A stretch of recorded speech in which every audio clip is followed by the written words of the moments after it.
St. Lucia, this is Openmike, and we're back to the third segment of our program. You know, it's amazing. There's so much to discuss. I'm 100% sure we won't have time to go through everything, because what Rowan has done today has been so informative for me and for many St. Lucians. But I want to touch on one important subject before we start, and that is, has the impact of the presentation, still exist at St. Mary's today? Yeah. Well, first of all, how long were the Presentation Brothers were here? Right. The Presentation Brothers started at St. Mary's in 1951, sometime like that, and when the Catholic Church invited them to take the comment. Right. Yeah. And they stayed on until 1974. So that's 25 years. Yes. And but during that period, affected a number of, I guess, including yours. Yeah. And so, and they were at the peak. I think there was many as about 8 of them there. Is that right? Yes. When I was there, there were 4. When I was there, there were 7 actually. Okay. And I understand there's a time when there was as many as 8. Yeah. So that was the peak, because they live right just across from the school, and they were totally committed to the school. Yeah. That is all they lived for. What is your take on the Presentation Brothers? Because you were a student. Oh yes, absolutely, absolutely. And comparing them today with what you were doing, how does that compare? Okay.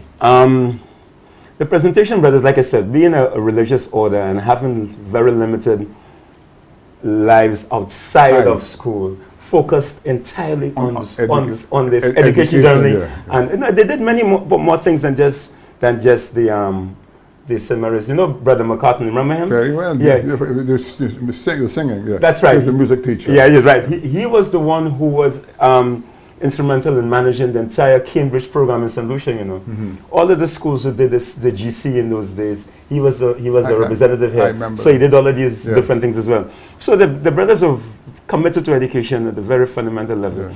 This is why they were able to establish St. Mary's and maintain it at the level where they did, because they were not distracted with other things. Right. Now, it dawned on me that whoever has to be in charge of the school has to be as committed to the school as they will, or as anybody else can be, to maintain that level of success. Indeed.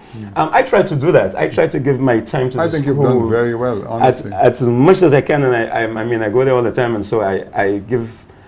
I'm not married, so I mean that probably helps, because I can go there a lot more than a typical husband would be able to do. Yeah. But I think that kind of commitment to any institution, and St. Mary's being the institution that deserves that, is necessary to maintain that sort of level of excellence.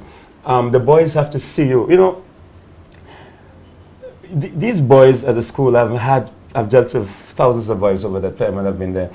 Yeah. They can tell you that as much as I personally like to be, loved by the boys and so on, that's not my objective. Yeah. I just set out for them to like me, really. And then there are many years when the boys, I guess, didn't like me very much. Yeah. Because when the conduct is not what it should be, you have to be above it. You have to be on top of it to keep it. I remember the situation you had, for instance, the guy with the long hair. Oh, yes, you went through a very tough period. Yeah, that one came out to the public. But you held your ground. There were many others that never come out that I hold my ground similarly for, and other teachers can And I found it a bit strange. Many people won't agree with me, but if you're running a school, you have to have certain regulations. Standards. And you have to have the standards. You can't, because you don't want that to end up, there's no place for that. Listen, Mr. Shastney, you will so quickly hear a parent come and tell me, so how come you did it for this other student? I know. I get that. It's going to be, I know that so well. Yeah. So I try to maintain a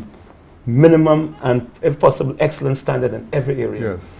Boys, no matter who they might be, the Prime Minister's sons have to walk and fall in line with the rules like everybody else. And that's how we operate. I mean, we've had many Prime Minister's sons in the school. Yeah. Many government officials' sons, ambassadors' sons. I can well imagine the pressure. Oh, we've had many of those. I mean, have to ensure everyone follows the rules, regardless of who they are.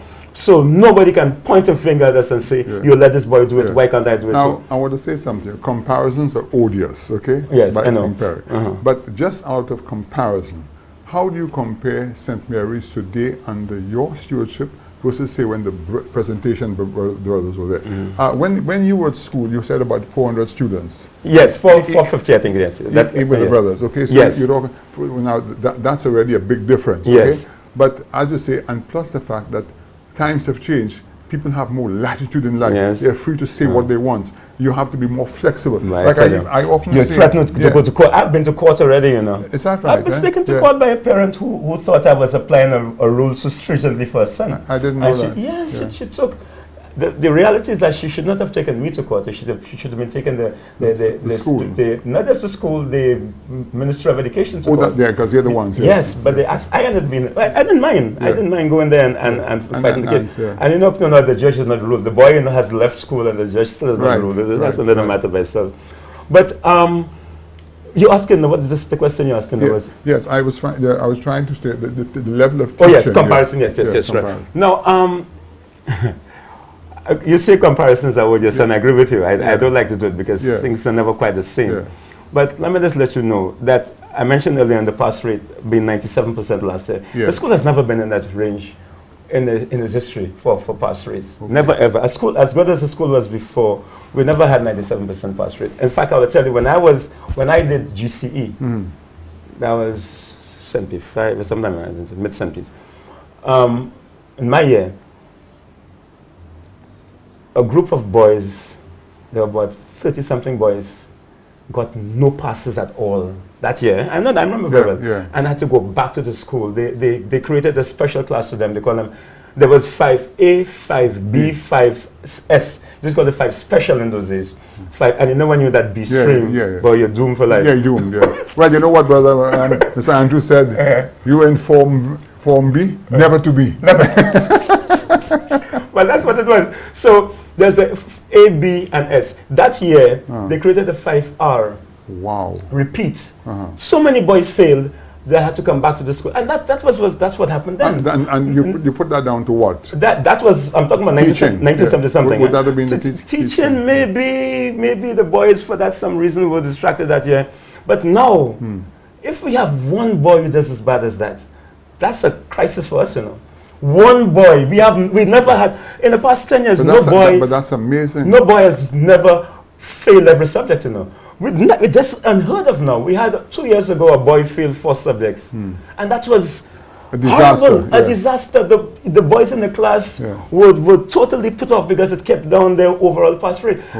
We have boys, nearly every boy passed every single subject. Just to show you the difference between then and now. Now this again is now the CXC era as opposed to the old GCE era. And I can tell you, I did the GCE myself, and I've seen the CXC. The CXC program is much more rigorous. Which one? This one, the current one. More rigorous. It's more rigorous than this GCE used to be. Is that right? Oh, absolutely. The CXC program, which is pretty well organized. The CXC, we have Dr. Jules around and now. He knows what I'm talking about. He's a very bright man. Yeah, he knows what I'm talking about. The program is recognized throughout the world now as one of the leading secondary level assessment systems in existence. It ranks all the others with the world.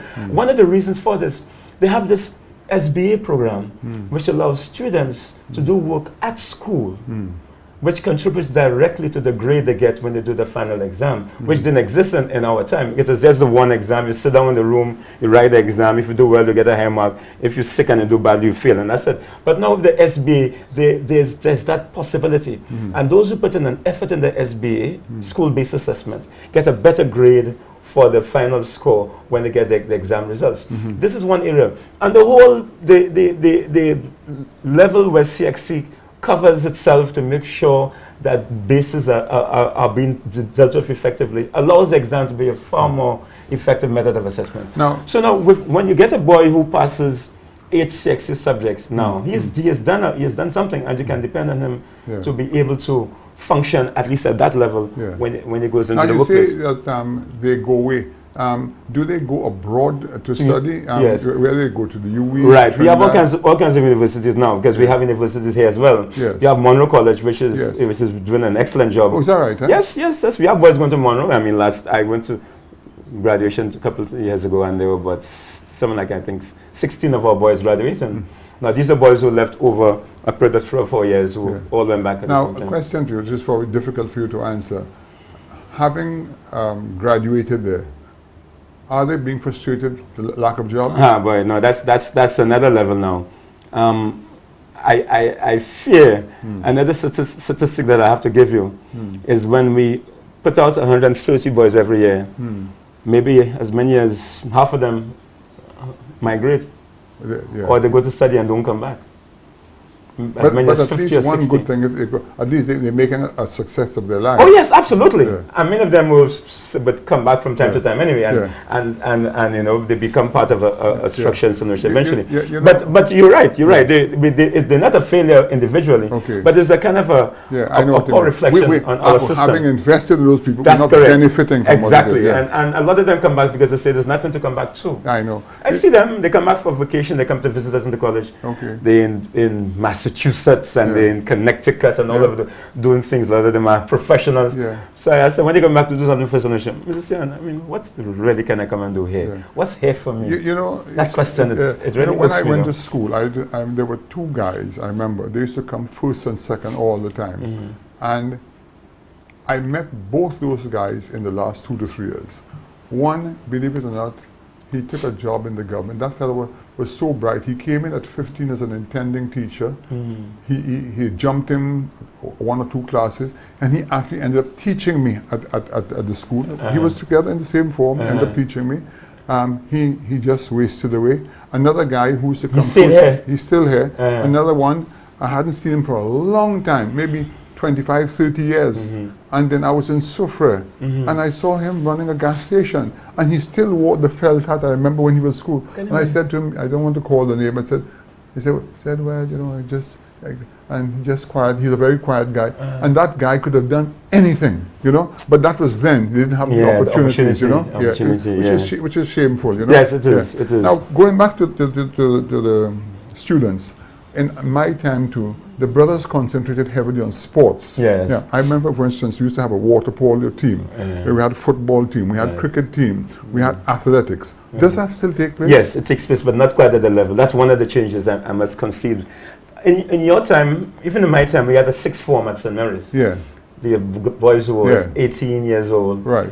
Which were adults, really. Adults, were able to have a leadership role in that school that maintained the same level. We even had a band, you know. We had we have a band now. But right now, the oldest boy in the school is going to be 16 or 17. Wow. That's the difference, because we don't have to Form 6. That's right. See, that's an important difference. Because they're much brighter. Yes, and they leave in Form 5. Okay, that's that little 2-year gap there. Yeah, it's a big difference. And you've lost some real leadership, because that's where the prefects, the real prefects, came from in the old. Now you still have prefects. We have prefects, but the 5th formers.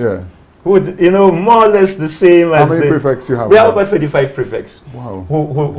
I didn't know. I'm not taking anything away from them. We had 4.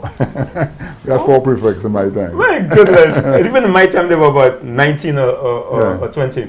But 35 now, because the numbers are much more. Certainly. Yeah. But do they do a good job, the prefects? Yes, I'd say the short answer, yes, they do. Of course, we have exceptions in between. But what we try to do, for instance, we have a whole training program where we have persons, you know, preparing them for the leadership of the school. And then they're going to tell about the sports. Yes, that's right, that's true. Now, the sportsmen too. I remember in my time, when you had a St. Mary's College team playing football, it was not just the students, the teachers represented the school. Even the brothers. That's right. Brother Brutus, Brother Lam. In your time? Brother Lawrence, I guess it would be different brothers in our time. He used to be the goalkeeper. I remember once here, and fellas wanted to get even and I said, Pompey Brutus, you know? But tell me something though. So I was telling you, so it was a different level of activity. Right now we have 5th formers essentially playing for the school. So they play among other 5th formers. They're not big enough to go and play in the national clubs. So you will not hear St. Mary's College now being a national playing team. So you have to understand that's the cost of success. In a way. But we still have, that's the cost of losing our 6th form. Because we just have now, there's 15 because, I see. The boys need to go to Arthur. But so the Arthur has no sports. So Arthur has his own sporting program. You asked me a good question. One may wonder why they're not doing better in the sporting program. I think it's picking up now. There's a very ably among them. I mean, we used to play the Army, the SMC. We were powerful in the football team. We had 9 water polo tems. Cricket teams, you know, we'd go down. They had the inter-island cricket and all that kind of thing. We still have a cricket team, a football team. We have all the volleyball. We're not the national champions in volleyball. In fact, right now, as we speak, there are 3 St. Mary's College young men who are representing St. Lucian volleyball there's one in Portugal, playing beach volleyball in Portugal. Yeah. 2 in Portugal and 1 in El Salvador playing right now. So we have our overseas. So you see the sport has changed. We didn't play volleyball. Yeah. St. Lucia, this is Open Mic. This is the end of our 3rd program. We'll be right back.